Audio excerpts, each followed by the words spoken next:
Income tax बचाना है और दिमाग में सबसे पहले सेक्शन 80C का ख्याल आया तो रुकिए जरा, 80C के अलावा भी ऑप्शंस हैं।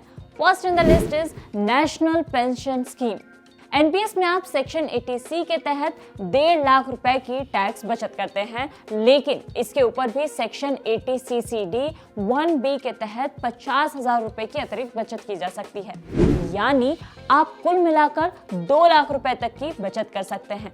दूसरा है हेल्थ इंश्योरेंस। सेक्शन 80D के तहत आप हेल्थ इंश्योरेंस प्रीमियम को क्लेम कर सकते हैं। आपको 80D के तहत टैक्स में कितनी छूट मिलेगी, ये इस बात पर निर्भर करता है कि इस पॉलिसी में कौन कौन शामिल है और उनकी उम्र क्या है। इस तरह से आप 25,000 रुपए, 50,000 रुपए और 1 लाख रुपए तक टैक्स बचत क्लेम कर सकते हैं।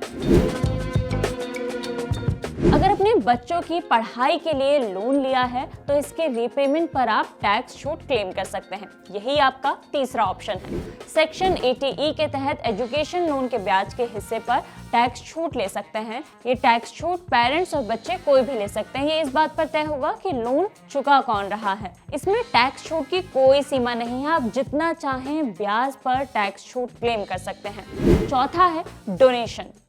अगर आप दान पुण्य करते हैं तो इस पर भी टैक्स बचा सकते हैं। सेक्शन 80G के तहत मान्यता प्राप्त चैरिटेबल संस्थान को किया गया डोनेशन टैक्स छूट के दायरे में आता है, हालांकि पूरे डोनेशन पर छूट नहीं मिलती है।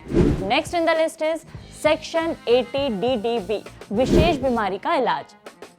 कैंसर, न्यूरोलॉजिकल बीमारी या एड्स जैसी कुछ बीमारियों का इलाज काफी महंगा होता है। सरकार सेक्शन 80DDB के तहत 40,000 रुपए तक की टैक्स छूट देती है।